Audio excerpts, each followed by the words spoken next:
Right, so no messing, let's just cut straight to the walk round, show you what I'm on today.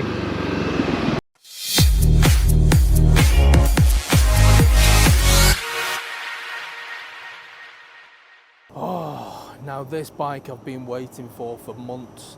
Since I found out MotoGP were importing these bikes. Look at it. Now this for me is a direct competitor for the likes of the Honda CRF 300. Similar kind of bike, similar kind of power, looks wise very similar. Only difference being this is £2,000 cheaper.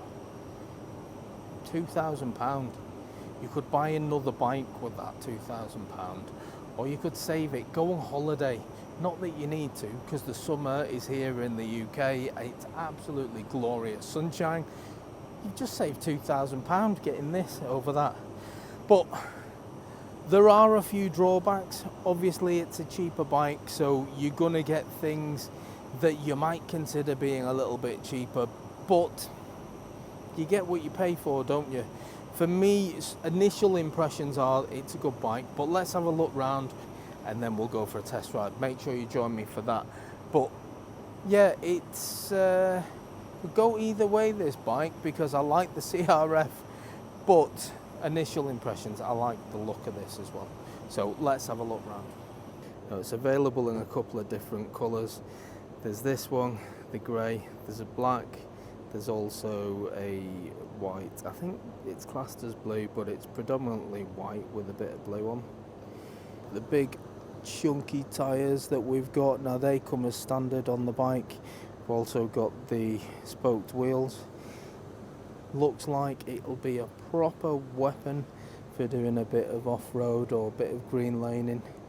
You've just got the single disc brakes at the front and the rear. Nice light set up there, but when it's parked, don't know why, it just looks a bit strange, that because the lights don't turn with the wheel, so it just looks a bit weird. We do have quite a lot of protection as well, so considering this bike is so cheap, and I'll put the details on at the end, you do get quite a lot of extras with it. So you've got the engine guards there, they come with the bike as standard. You have got your knuckle guards as well, again they come with the bike as standard. Tinted windshield, we'll talk about that more on the test ride as to how good it is, but it looks quite nice. The exhaust, just like any old crosser type exhaust for me, sounds a bit like that, and you'll hear that again if you stay for the test ride. The seat is not quite as thin as what you get from something like the Honda CRF. It seems a little bit wider, certainly towards the back end. It thins out a little bit down here, but that really does help you because it's such a tall bike. The fact that it thins out a little bit just helps you get the feet on the floor. But as far as padding goes, there's quite a lot of padding there in that seat, certainly more than what you get on your usual bench seat for this type of bike, which I think is really good. So screen on this bike, it's just a nice simple LCD screen, no fancy TFTs. You've got your rev meter across the top, we've got our speedo, we've got a gear indicator, we've got total miles. There is no fuel gauge though, how annoying. As far as the buttons go, we have got your high-low beam, we've got your indicators and horn, and that's on your left-hand side. Right-hand side, just your engine cut-off and your engine start. Again, very simple bike, not a lot going on there. That's the walk round done. Let's just go for the test ride. If you like this kind of video, don't forget, hit that like and subscribe button. Come back for more. Let's go. Well, it's a nice day for it. What did you think of the walk round? Let me know in the comment. I've got to be quite careful.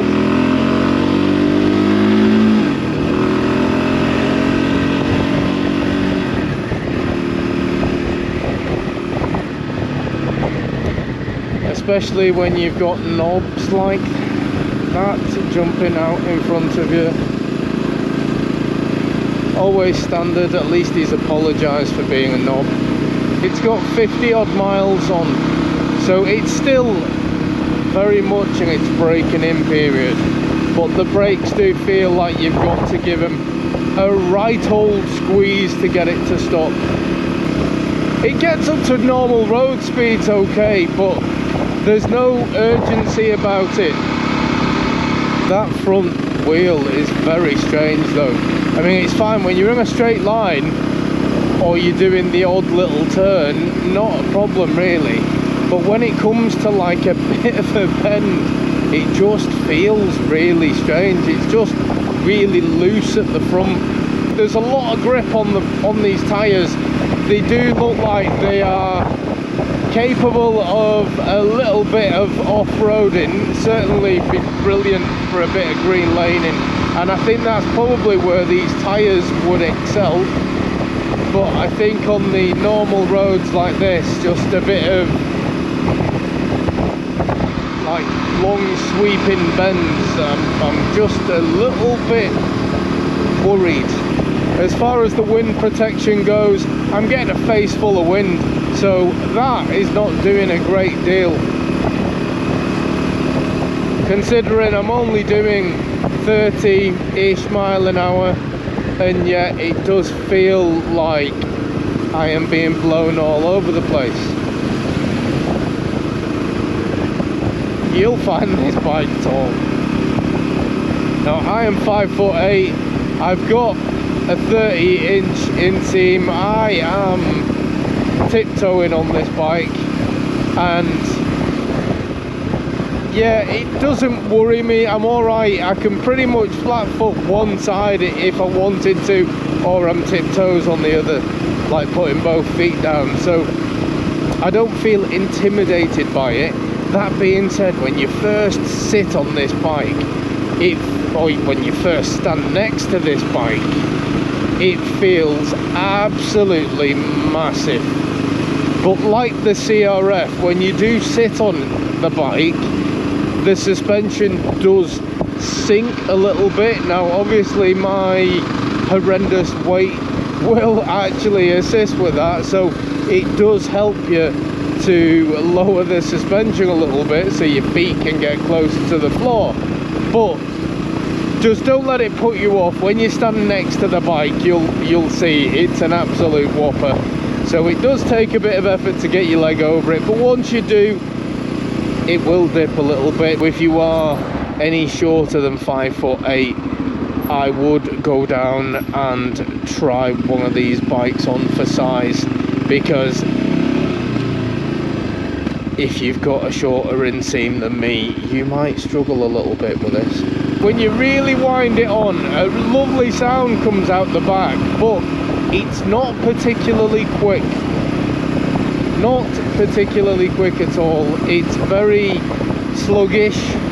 Now for a 300cc bike, I know you're not going to set the world on fire as far as your speed goes. It's not what this is for. This isn't a race bike. This is a bike that you can do a bit of green laning on, and for green laning it would be perfect. It's just a shame today I can't take it on the dirty stuff.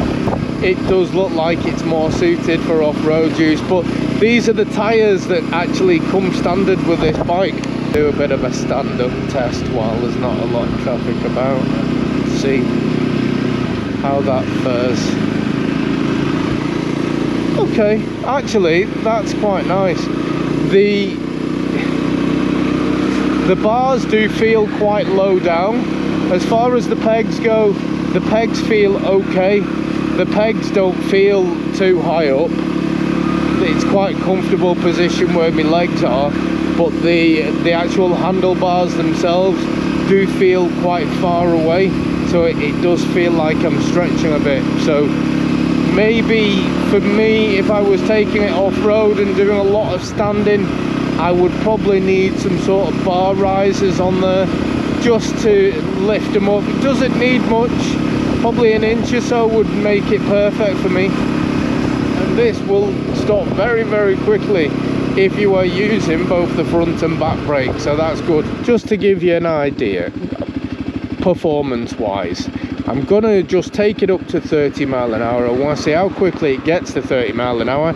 I can't go faster than that because you can see there's a speed camera in front of me, but I want to know performance, how it compares to other bikes. And I've already said initial feelings are performance with it is not great. It's not as fast as I would have expected a 300cc to be. Certainly doesn't feel as quick as my little favourite 300, which is the Royal Enfield Hunter. Doesn't feel anywhere near that kind of performance.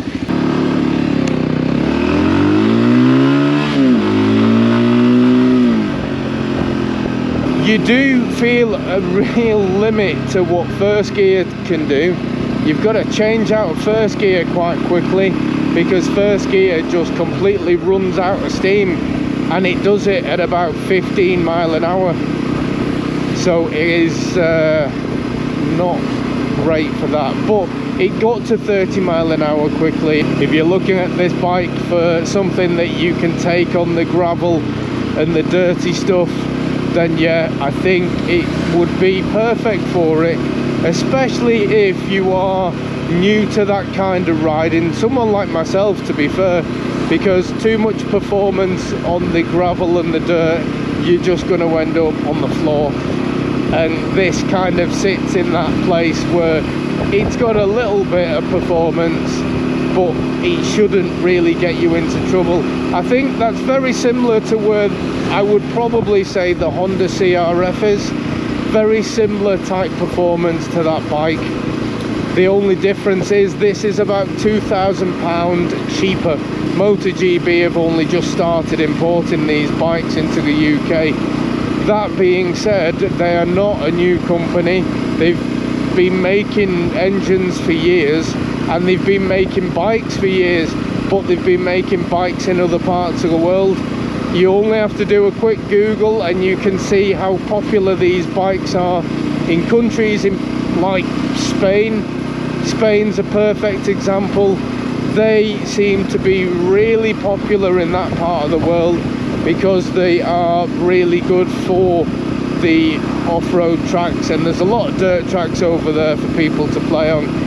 And yeah, just have a little search on YouTube, you'll see these bikes everywhere, albeit they're all in Spanish. And that's why you've not, or you won't be able to see many UK reviews of these bikes, because they are brand new to the market.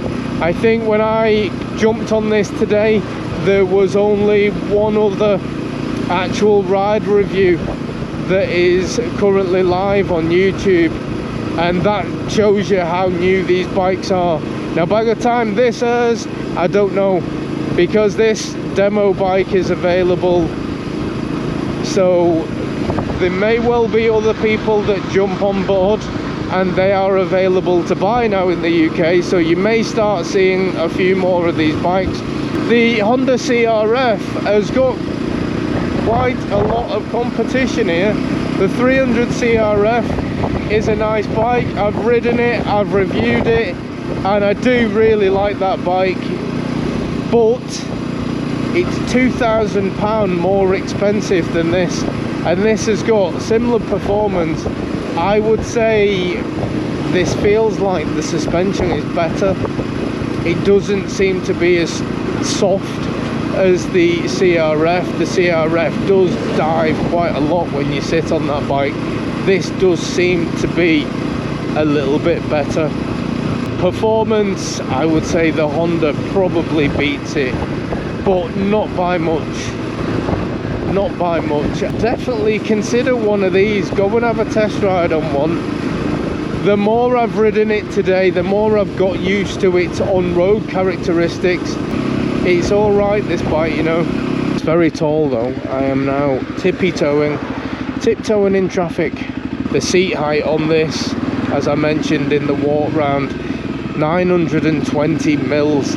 That is taller than the majority of the adventure bikes I've been on. It's a bit of a whopper. It's got a decent digital display, as I showed you on the walk round. It's got quite a bit of information on there. It's got a gear indicator, but it doesn't have a bloody fuel gauge. I just find it very, very strange.